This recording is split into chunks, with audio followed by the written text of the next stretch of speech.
C'était censé être une soirée parfaite. J'avais passé des heures dans la cuisine, préparant soigneusement chaque plat, espérant que peut-être, juste peut-être, ce soir serait différent. Que ce soir, j'aurais enfin gagné l'approbation de Vivian. Ethan adorait ma cuisine et j'avais préparé son plat préféré, pensant que si je parvenais à faire comprendre à sa mère à quel point je tenais à lui, les choses pourraient changer entre nous. J'ai toujours su que Vivian ne m'aimait pas. Elle le faisait savoir de la plus petite manière, en corrigeant la façon dont je pliais le linge, en commentant le fait que je n'avais pas été élevée dans un foyer convenable, et en rappelant à Ethan combien elle s'était sacrifiée pour lui. Mais je continuais à espérer qu'un jour, elle cesserait de me considérer comme une étrangère. Et la table à manger était parfaitement dressée, les bougies vacillaient, l'arôme du pain fraîchement cuit embaumait l'air. Je posai le dernier plat juste au moment où Vivian entra. Ses talons claquant contre le sol. Elle ne m'a même pas regardé. Elle s'est dirigée directement vers Ethan et a déposé un baiser sur sa joue, comme elle le faisait toujours. L'odeur est intéressante, a-t-elle murmuré, le ton dégoulinant d'une fausse politesse. Je déglutis difficilement et me forçai à sourire. Ethan lui a sorti une chaise et nous nous sommes tous assis. Pendant un moment, tout alla bien, ou du moins aussi bien que possible.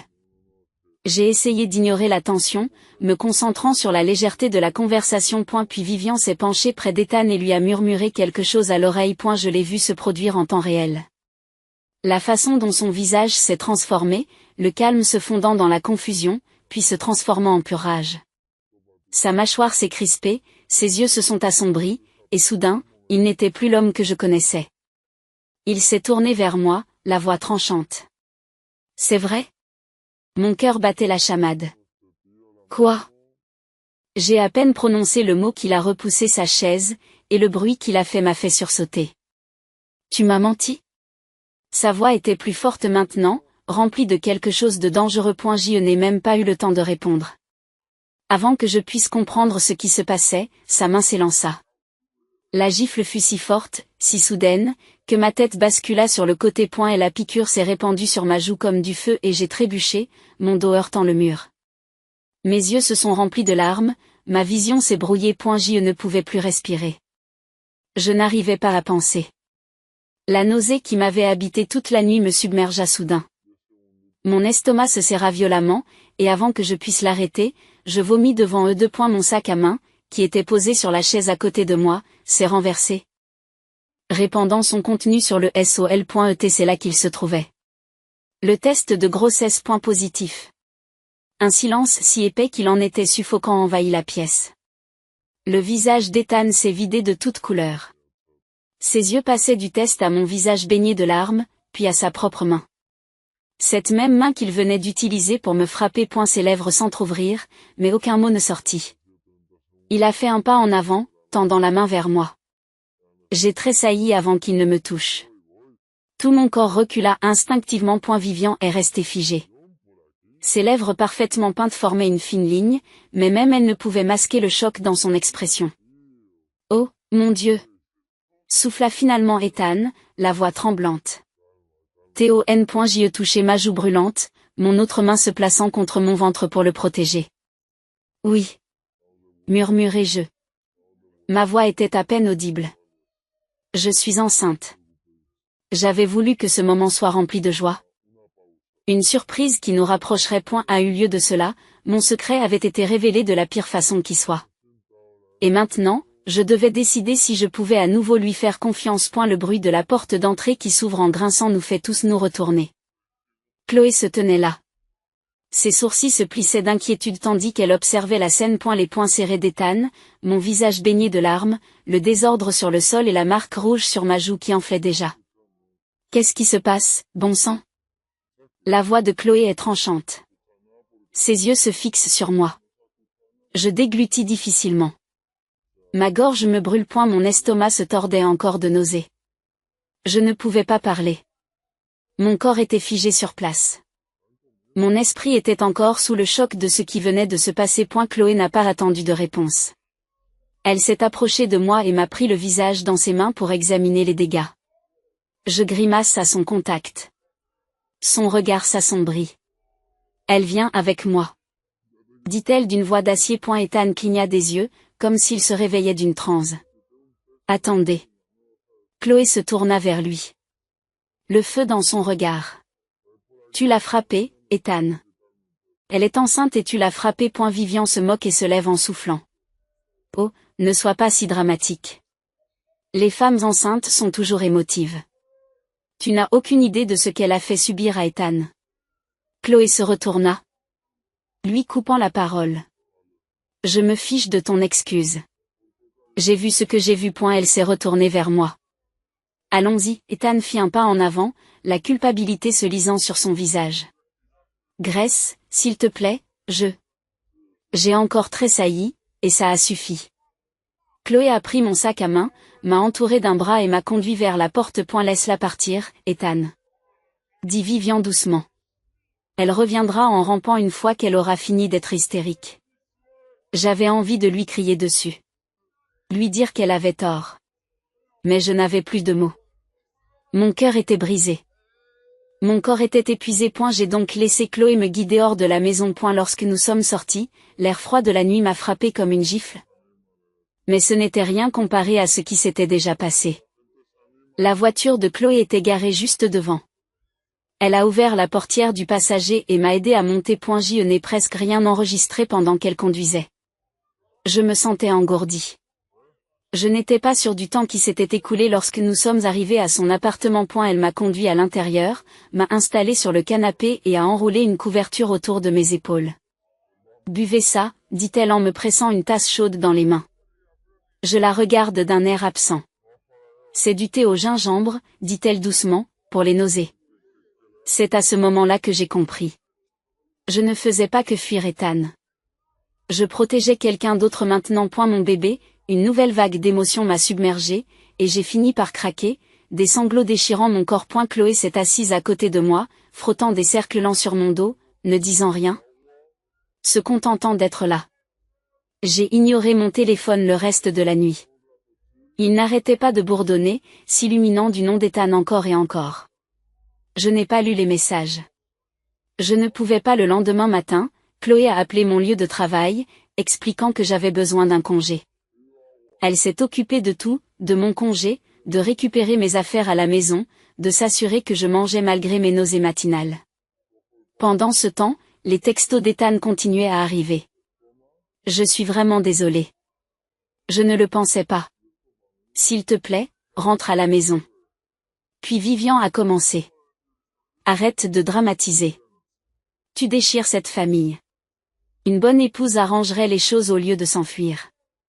J'ai serré mon estomac, mon cœur battait la chamade. Je ne savais pas ce qui allait suivre, mais j'étais sûre d'une chose. Je méritais mieux que cela. Allongé sur la table d'examen, j'ai senti mon pouce accélérer lorsque l'échographiste a étalé le gel frais sur mon ventre. Chloé s'est assise à côté de moi et m'a serré la main de manière rassurante. Vous êtes prête à entendre les battements de cœur de votre bébé ? Me demande le technicien avec un sourire chaleureux. J'ai hoché la tête, avalant la boule dans ma gorge. Et c'est parti. Un whoosh whoosh whoosh régulier et rythmé a envahi la petite pièce. Et pour la première fois depuis des jours, le poids qui pesait sur ma poitrine s'est relâché. Des larmes sont montées à mes yeux tandis que je fixais les battements du cœur sur l'écran. C'est votre bébé, dit doucement le technicien. Un sanglot étouffé s'échappe de mes lèvres. Malgré tout, malgré la douleur, la trahison, cette petite vie grandissait en moi, forte et régulière. Chloé m'a tendu un mouchoir. C'est le plus beau son que j'ai jamais entendu, a-t-elle murmuré. J'ai acquiescé, essuyant mes larmes sans réfléchir. J'ai sorti mon téléphone et j'ai appuyé sur le bouton d'enregistrement, capturant chaque seconde de ce battement de cœur. Pendant un long moment, j'ai fixé l'écran, regardant l'enregistrement se rejouer. Mes mains tremblaient lorsque j'ai tapé un court message et joint le fichier audio. Les battements de cœur de votre enfant. J'ai hésité avant d'appuyer sur envoyer, mais au fond de moi, je savais qu'il devait l'entendre. La réponse est arrivée presque instantanément. S'il te plaît, Grace. Pouvons-nous parler ? Seule. Sans elle. Je savais exactement de qui il parlait. Avant que je puisse répondre, mon téléphone a encore sonné, Vivian. Je n'ai même pas eu besoin d'ouvrir le message pour savoir ce qu'il disait. La même manipulation, le même contrôle. Comment oses-tu lui envoyer ça sans m'en parler d'abord ?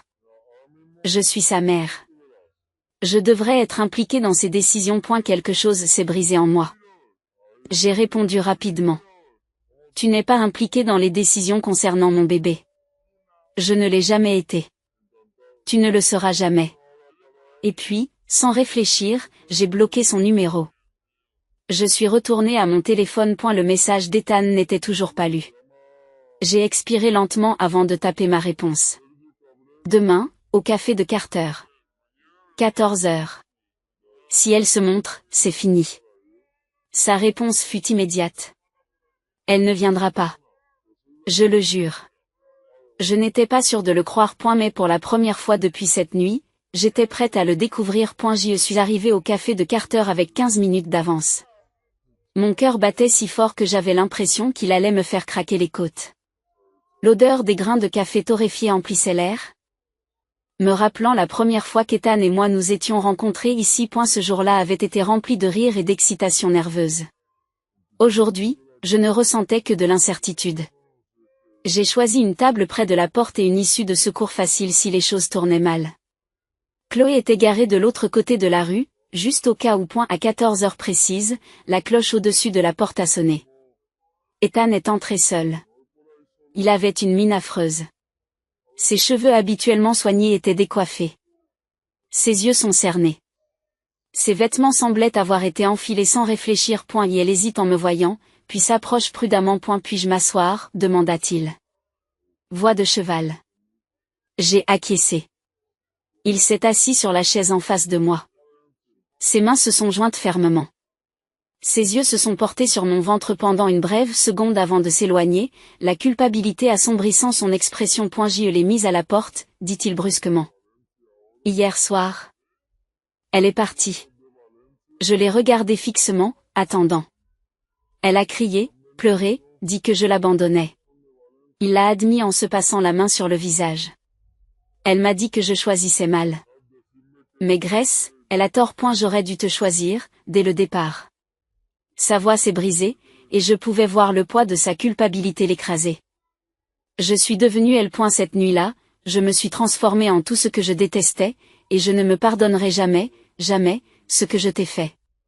Des larmes coulaient dans ses yeux, mais je n'ai pas bougé. Je ne l'ai pas réconforté. J'ai juste attendu.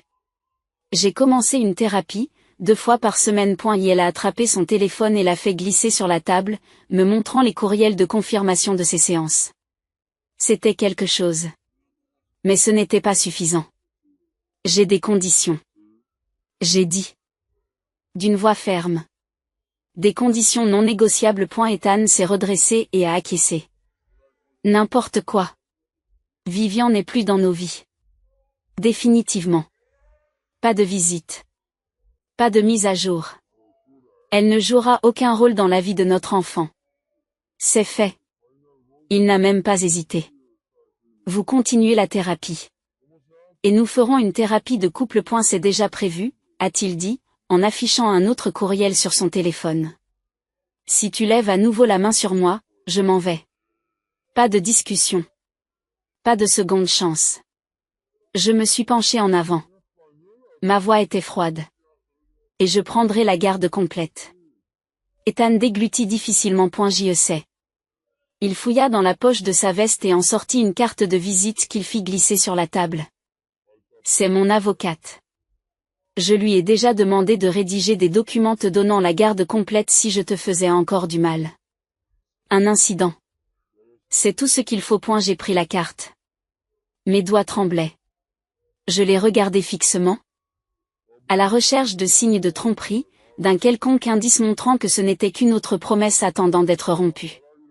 Je ne l'ai pas trouvée. Mais la confiance ne se construit pas en une seule conversation. Je ne rentrerai pas à la maison aujourd'hui, ai-je dit. Nous commençons par des conseils.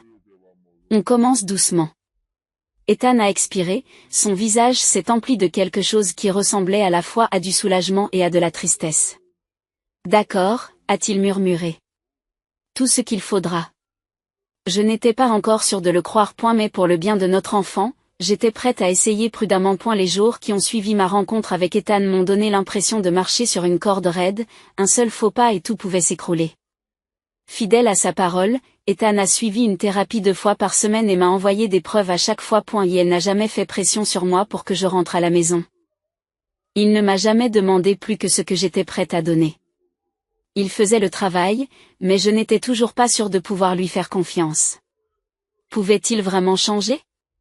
Eh bien, Ethan faisait ses preuves. Vivian prouvait autre chose. Elle n'allait pas lâcher prise si facilement. La première fois que je l'ai vue devant mon école, j'ai cru que je me faisais des idées.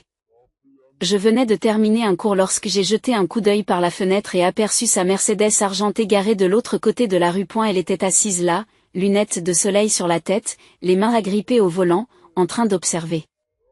J'ai senti mon estomac se dérober. Je me suis dit que c'était une coïncidence. Peut-être qu'elle ne faisait que passer. Mais cela s'est reproduit. Et encore. À chaque fois, elle n'est pas sortie de la voiture. Elle restait là, à regarder. Un matin, alors que je me dirigeais vers ma voiture. J'ai senti un frisson me parcourir l'échine. Je me suis retournée et elle était là, debout près de l'entrée du parking. Les bras croisés sur son manteau de luxe. Je me suis figée. Elle a fait un pas en avant, un sourire maladif s'étirant sur ses lèvres. Il faut qu'on parle, ma chère, a-t-elle dit. J'ai serré mon sac plus fort. Il n'y a rien à dire. Elle a laissé échapper un petit rire. Oh, mais si. J'ai le droit de savoir ce qu'il en est de mon petit-fils. J'ai reculé d'un pas. Non, vous n'en avez pas le droit. Son sourire a disparu. Ethan est mon fils. Et toi, sa voix s'est abaissée, teintée de venin, tu es en train de ruiner sa vie. Une boule s'est formée dans ma gorge, mais je me suis forcée à rester ferme. Laisse-moi tranquille, Vivian. Je me suis retournée pour m'éloigner, mais elle m'a attrapé le bras. Je l'ai dégagé, juste au moment où l'agent de sécurité de l'école est sorti. Tout va bien, Madame Carter, demanda-t-il. Vivian a rapidement reculé, lissant son manteau. Oh, bien sûr. Juste une discussion amicale. Je me suis précipitée vers ma voiture, verrouillant les portes dès que j'y suis entrée. Mes mains ont tremblé lorsque j'ai sorti mon téléphone. Moi. Elle est devant mon école, ai-je envoyé à Ethan. Sa réponse est arrivée instantanément. Ethan, j'appelle la police. En moins de 20 minutes, 2 officiers sont arrivés. Je suis restée dans ma salle de classe, jetant un coup d'œil par la fenêtre pendant qu'ils s'approchaient de la voiture de Vivian. A eu début, elle a joué le rôle de la belle-mère inquiète, larmoyante, à la voix douce, prétendant qu'elle s'inquiétait simplement pour moi. Mais lorsque les policiers lui ont demandé de partir, le masque s'est fissuré. Elle manipule mon fils, a-t-elle crié en pointant du doigt le bâtiment de l'école. Elle le monte contre moi. Ce bébé n'est qu'un moyen de le piéger. J'ai fermé les yeux, mon estomac se tordant de dégoût. Les officiers sont restés impassibles. L'un d'eux a griffonné quelque chose sur un bloc-notes avant de prendre la parole avec fermeté. Madame, si vous revenez ici, vous serez arrêtée pour harcèlement. Elle est retournée en trombe à sa voiture, en claquant la portière. Ce soir-là, Ethan et moi nous sommes assis ensemble dans le bureau de l'avocat pour la première fois depuis la nuit où tout s'est effondré. Elle monte en puissance, ai-je dit en me frottant les tempes. Elle ne va pas s'arrêter. Ethan a baissé les yeux, les mains serrées en poing. J'aurais dû le faire il y a des années. L'avocat a fait glisser une pile de documents vers nous. La bonne nouvelle, c'est qu'avec les vidéos de sécurité de l'école et les rapports de police, cette ordonnance restrictive est solide. Elle ne pourra plus s'approcher de vous, du bébé. Ni même d'Ethan. J'ai signé sans hésiter. Vivian Matthews ne faisait plus partie de notre vie. Pour la première fois depuis des semaines, j'ai eu l'impression de pouvoir respirer à nouveau. Ethan s'est présenté à chaque rendez-vous prénatal. Il n'en a jamais manqué un seul. A eu début, j'ai gardé mes distances, observant, attendant, me demandant s'il s'agissait d'une nouvelle tentative pour regagner ma confiance. Mais il n'a pas insisté. Et elle est restée silencieux lorsque j'avais besoin d'espace, m'a tenu la main lorsque je l'ai laissé faire et n'a jamais laissé le nom de Vivian s'immiscer dans nos conversations. À eu fur et à mesure que mon ventre grossissait, mon espoir grandissait. Peut-être, juste peut-être, était-il sérieux dans sa volonté de se libérer de son emprise. Mais Vivian n'en avait pas fini. Elle a tout essayé, appelant des parents éloignés pour s'enquérir de ma date d'accouchement, se présentant au travail d'Ethan en prétendant être inquiète. envoyant même une fausse lettre d'excuse qui se terminait par une demande de présence à l'accouchement. Elle n'a jamais obtenu les informations qu'elle souhaitait. Nous avions pris toutes les précautions. L'hôpital était sous l'adresse de Chloé, mon inscription était privée, et chaque infirmière et médecin du personnel avait été prévenu à son sujet. Ethan s'en était assuré. Rien n'est plus important que ta sécurité et celle du bébé, m'a-t-il dit un soir, sa main posée sur mon ventre pour me protéger. Pour la première fois depuis des mois, je l'ai cru. Lily Grace arrive. Le travail a commencé à 2 heures du matin. La maison était calme et, pendant un moment, j'ai pensé que la douleur n'était qu'une nuit agitée de plus. Mais lorsque les contractions se sont intensifiées, j'ai su que c'était le moment. Ethan a suivi notre plan à la lettre. Et elle a pris le sac d'hôpital, a appelé Chloé, a vérifié les caméras de sécurité et nous a fait monter dans la voiture en quelques minutes. À l'hôpital, Chloé est restée près de moi, veillant sur moi, tandis qu'Ethan ne m'a jamais quitté. Et elle me rassurait en chuchotant, mouillait la sueur de mon front. Lorsque la douleur devenait insupportable, il me tenait simplement la main, me ramenant à la réalité. 12 heures plus tard, la chambre s'est remplie du son des pleurs d'un nouveau-né. Notre fille, Lily Grace, les larmes ont glissé sur mon visage lorsque l'infirmière l'a placée sur ma poitrine. Elle était parfaite, des doigts minuscules, un nez en bouton, une tête pleine de cheveux noirs. J'ai levé les yeux vers Ethan, m'attendant à de l'incertitude, peut-être même à de la peur. Mais ce que j'ai vu à la place a fait voler en éclats tous les murs que j'avais construits. Il pleurait. Des larmes silencieuses et régulières coulaient sur son visage alors qu'il tendait la main pour toucher la petite main de notre fille. Elle est belle, a-t-il chuchoté, la voix brisée. J'ai avalé la boule dans ma gorge et je l'ai regardé la bercer avec précaution pour la première fois. Il a regardé Lily comme si elle était la chose la plus précieuse qu'il ait jamais vue. Peut-être que pour la première fois, il a compris que c'était ce que l'amour était censé être. Pas de contrôle, pas de manipulation, pas de peur, juste de l'amour. Cette nuit-là, alors que Lily dormait dans mes bras, Ethan s'est assis à côté de moi, ses doigts traçant de petits cercles sur sa couverture. Je ne laisserai jamais personne vous faire du mal, à l'une comme à l'autre, a-t-il dit, d'une voix ferme et sûre. Pour la première fois depuis longtemps, je l'ai cru. Nous avions brisé le cycle. Et la lettre est arrivée 2 semaines après la naissance de Lily. Chloé l'a trouvée en premier. Au milieu des cadeaux de naissance, sous notre porche.